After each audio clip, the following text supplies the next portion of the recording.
As children, the parents have archon powers over you. The physical and intellectual imbalance is so severe that the parent truly has the ability to rule over the child by force alone, and can manage the child's life better than the child can manage it himself. This parental power and authority is not explained, it simply is. As far as the very young child is concerned, the parent has always existed, it is all-knowing and all-powerful, and gave life to the child. This parental authority is then projected onto a god. God is all-knowing, all-powerful, as far as man is concerned, has always existed, and gave life to man. God's authority is not explained, it simply is. This has emotional resonance from childhood and comfort because of both the belief in the afterlife and final justice in hell for those who deserve it. In any tribe, natural elites emerge. These natural elites, in order to have anyone accompany them on a hunt or any collective plan, must prove themselves in some way to convince others that they are qualified to lead such a job. However, if the natural elites can convince others that they have God on their side, they can command men to a far greater extent and get them to build things or fight wars that otherwise wouldn't have happened. That is, they use mysticism to acquire archon status and the rational cost-benefit analysis of each person deciding whether or not to accompany the elite. That process breaks down. In short, the free market breaks down. And so, the first states were primitive tribes, and I'm defining state as a man or group of men who acquire intersubjective consensus ownership of persons or property in a way that nobody else can. For example, the pharaoh can own your labor by just saying so, whereas a private citizen would have to pay for your labor. The pharaoh can do so because it is believed that he is connected to God in some way. That is the intersubjective consensus. That is everyone agrees that the pharaoh owns your labor when he says so. So the first states were justified by the shamans and witch doctors, and it seems rather strange to call primitive tribes states, but by my definition these are indeed states, and in fact rather totalitarian ones. Then religion becomes formalized and codified, and you have priests justifying the rule of the pharaoh, or whatever the ruler was called. Then, as people get more sophisticated, more people become literate, you have the divine right of kings. It's still the God thing, but it requires more rationalization and claiming that all the phantasmagoricals occurred in the past. The age of miracles is over, it was said, although really what had happened is that people had become wise to magic tricks, and so they had to say the age of miracles is over. Then, an amazing thing happened. There was a transition from divine right to secular mysticism. The scientific invention of the printing press allowed for more people to read the Bible, and so saw all of the Mother Goose nonsense that was in there. St. Thomas Aquinas is a great example of the transition from divine right to secular mysticism, as he was trying to make some sense of the Bible, but to no avail.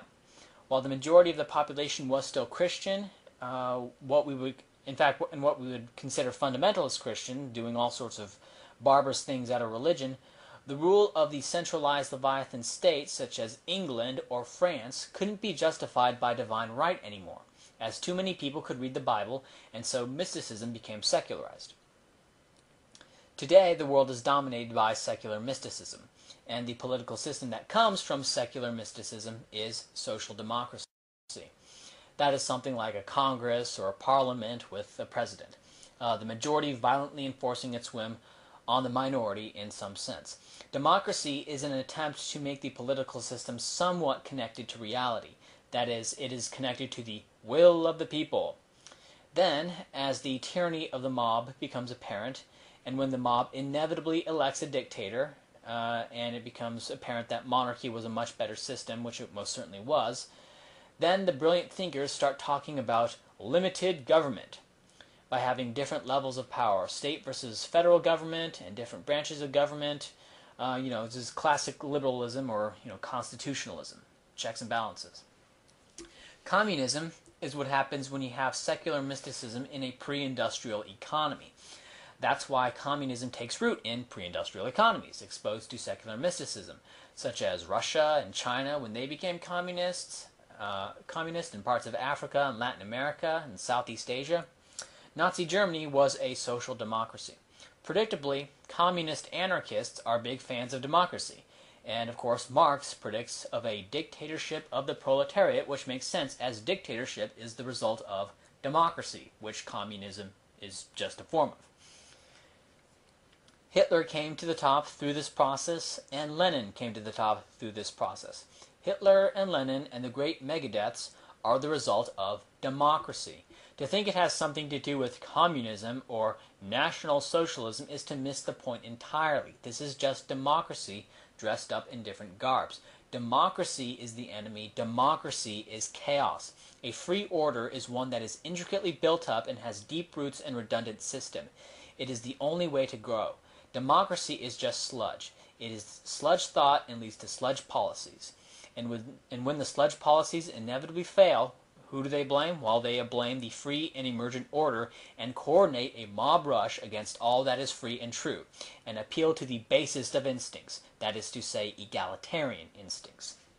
Obama came to the top through this process, and just as Germans pined for the Weimar days and the Soviets pined for the predictable tyranny of the monarch, Americans will soon pine for the bad old days of George W. Bush.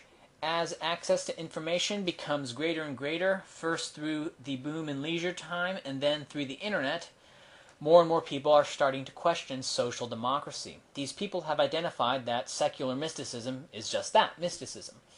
And the ethical justifications for the state are hollow and self-refuting. That is, they use reality to justify democracy. If reality is the justification, then why not just advocate reality itself? That is, why not advocate anarchy? At this point, most of the people who have identified the ethical justification for the state as being self-refuting haven't figured out how on earth society will function without a single agency with a monopoly on force, and so for now are not anarchists but are libertarians or objectivists. But some of them have figured this out, and these are your anarcho-libertarians and anarcho-objectivists. This is where it starts breaking down. The anarcho-libertarians and anarcho-objectivists have an ethical ought about the way the world should work. And this is the product of its evolution from secular mysticism. But unlike regular libertarians and regular objectivists, they don't advocate a state. They advocate a stateless society, but still have this statist baggage called ethics and morality, which came from religion, which came from a projection of parental authority. Many theists will claim that without a belief in God, people will behave in a hedonistic manner.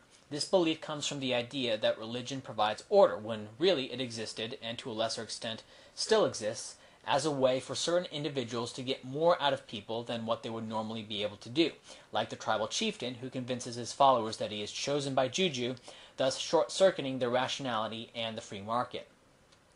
Ethicists are much more old school in their condemnation of relativism, nihilism, and determinism than modern theists are in condemning atheism. So much so that they will claim that without a belief in philosophy, the world would devolve into a hedonistic pile of theft and violence. This belief comes from the idea that ethics provide order, when really it exists as a way for certain individuals to get more out of people than they would normally be able to do, like any politician that appeals to morality. Formal ethics never existed to provide order. It exists to con people into putting up with garbage. It came into being to justify the state when God died. Moreover, within the ethicist community, objectivists, anarcho-objectivists, libertarians, and anarcho-libertarians, there is a budding anti-science movement.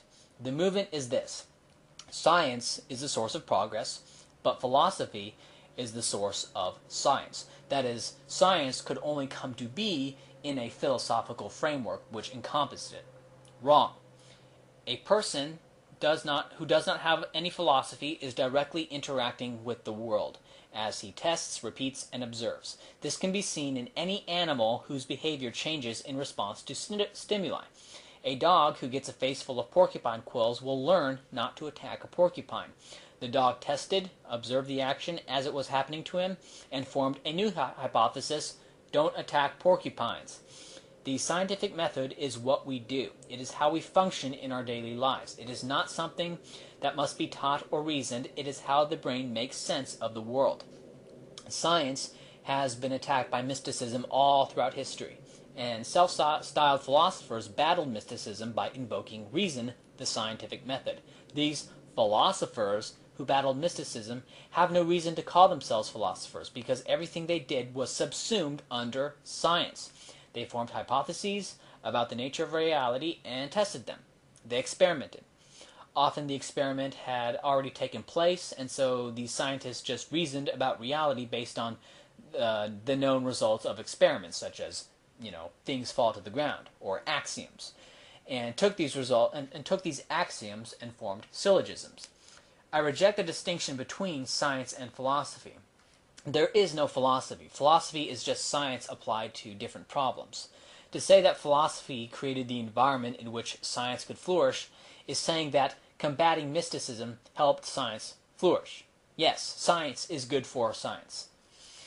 The reason ethicists distinguish philosophy from science is because they still wish to maintain an ought, and strive to derive an ought from reality. But science doesn't allow them to make prescriptions.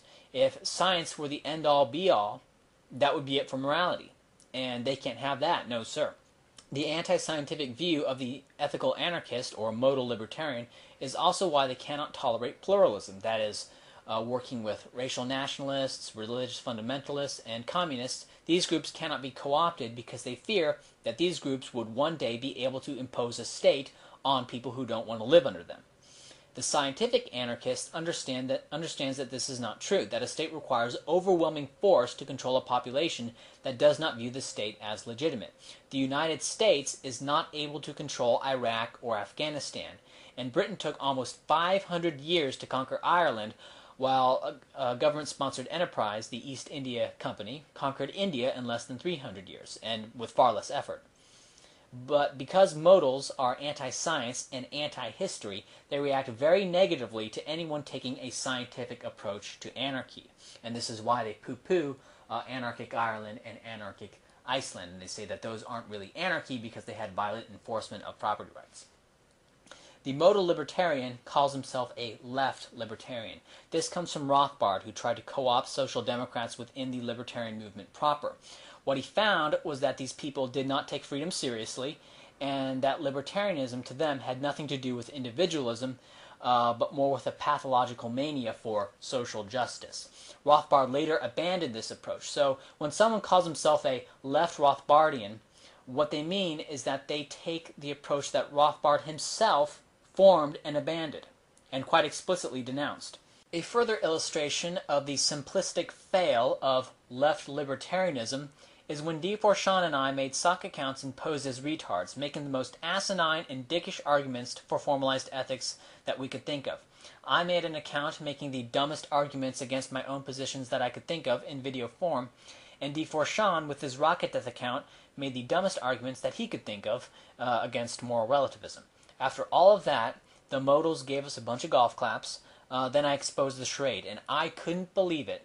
But they said that we made good arguments when we were acting like retards. You can't make this stuff up. I mean, these people really are that colossally stupid, and they have been rendered stupid by decoupling their models from reality.